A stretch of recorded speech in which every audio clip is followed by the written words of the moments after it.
ಒಬ್ಬ ವಿದ್ಯಾವಂತ ಬಾಲಕ, ಇನ್ನೊಬ್ಬ ವಿದ್ಯಾವಂತನಲ್ಲದ ಬಾಲಕ. ಇಬ್ಬರೂ ಒಮ್ಮೆ ಜ್ಞಾನದೀಕ್ಷೆ ಪಡೆಯುವುದಕ್ಕಾಗಿ ಆಧ್ಯಾತ್ಮ ಸಿದ್ಧಿ ಪಡೆದ ಮಹಾತ್ಮರ ಬಳಿಗೆ ಬಂದರು. ನಮಗೆ ಜ್ಞಾನದೀಕ್ಷೆ ಕರುಣಿಸಿರೆಂದು ಗುರುಗಳಲ್ಲಿ ಬೇಡಿಕೊಂಡರು. ಆಗ ಮಹಾತ್ಮರು ಇಬ್ಬರಿಗೂ 2 ಹಕ್ಕಿಗಳನ್ನು ಕೊಟ್ಟು, ಇಬ್ಬರು ಬೇರೆ ಬೇರೆಯಾಗಿ ಹೋಗಿ ಯಾರೂ ನೋಡದ ಸ್ಥಳದಲ್ಲಿ ಇವುಗಳನ್ನು ಕೊಂದು ತಿನ್ನಿ ಎಂದರು. ಆಗ ಅವಿದ್ಯಾವಂತ ಬಾಲಕ ತಟ್ಟನೆ ಒಂದು ಮರದ ಹಿಂದೆ ಹೋಗಿ ಆ ಹಕ್ಕಿಯ ಕತ್ತನ್ನು ಹಿಸುಕಿ ಕೊಂದು ತಂದ.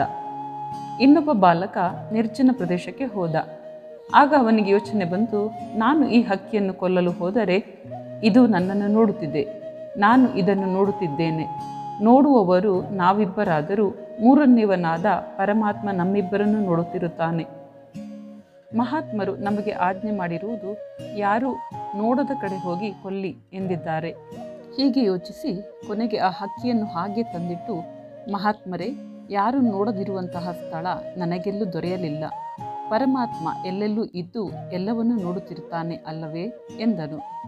ಮಹಾತ್ಮರು ಅವನ ಮಾನವೀಯತೆ ಹಾಗೂ ದೇವರಲ್ಲಿರುವ ನಂಬಿಕೆಗೆ ಮೆಚ್ಚಿ ಅವನಿಗೆ ಜ್ಞಾನ ದೀಕ್ಷೆಯನ್ನು ನೀಡಿದರು.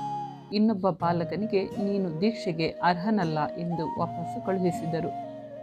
ಪರಮಾತ್ಮ ಎಲ್ಲೆಡೆಯಲ್ಲಿಯೂ ಎಲ್ಲರ ಆತ್ಮದಲ್ಲಿಯೂ ಇರುತ್ತಾನೆ, ಎಲ್ಲವನ್ನು ನೋಡುತ್ತಿರುತ್ತಾನೆ ಎಂದು ತಿಳಿಯಬೇಕು. ಆಗ ನಾವು ಪಾಪವನ್ನಾಗಲಿ ದುಷ್ಕೃತ್ಯವನ್ನಾಗಲಿ ಮಾಡೆವು.